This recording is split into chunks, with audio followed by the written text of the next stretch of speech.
Now I must point out that the case of the minority, who throw themselves with passion and gusto into their daily business task, is infinitely less deplorable than the case of the majority, who go half-heartedly and feebly through their official day. The former are less in need of advice how to live. At any rate, during their official day of, say, 8 hours, they are really alive. Their engines are giving the full indicated horsepower. The other 8 working hours of their day may be badly organized or even frittered away, but it is less disastrous to waste 8 hours a day than 16 hours a day. It is better to have lived a bit than never to have lived at all. The real tragedy is the tragedy of the man who is braced to effort neither in the office nor out of it, and to this man this book is primarily addressed.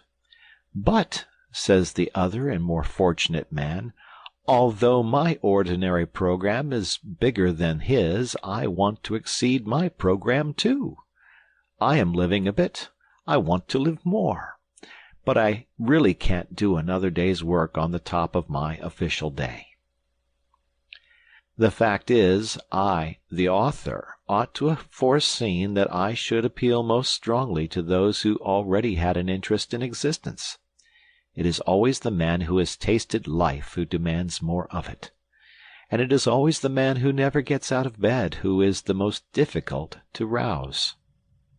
Well, you of the minority, let us assume that the intensity of your daily money-getting will not allow you to carry out quite all the suggestions in the following pages.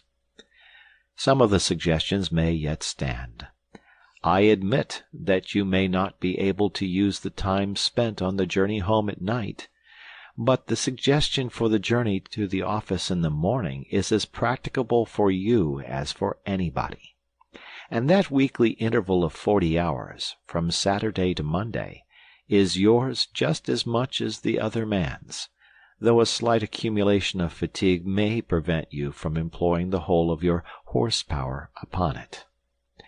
There remains then the important portion of the 3 or more evenings a week.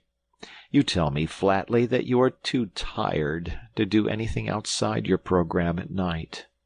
In reply to which I tell you flatly that if your ordinary day's work is thus exhausting, then the balance of your life is wrong and must be adjusted. A man's powers ought not to be monopolized by his ordinary day's work. What, then, is to be done?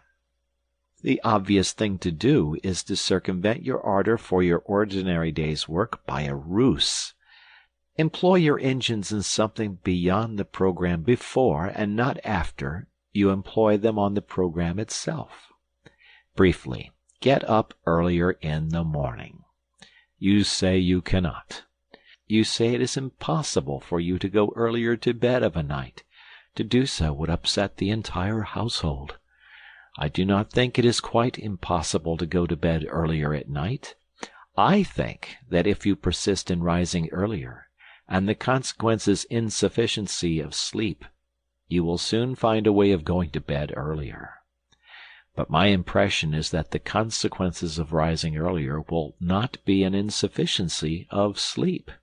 My impression, growing stronger every year, is that sleep is partly a matter of habit and of slackness. I am convinced that most people sleep as long as they do because they are at a loss for any other diversion. How much sleep do you think is daily obtained by the powerful, healthy man who daily rattles up your street in charge of Carter Patterson's van? I have consulted a doctor on this point.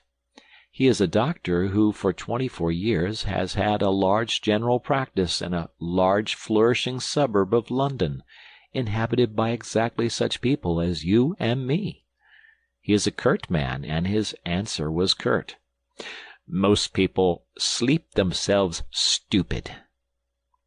He went on to give his opinion that 9 men out of 10 would have better health and more fun out of life if they spent less time in bed.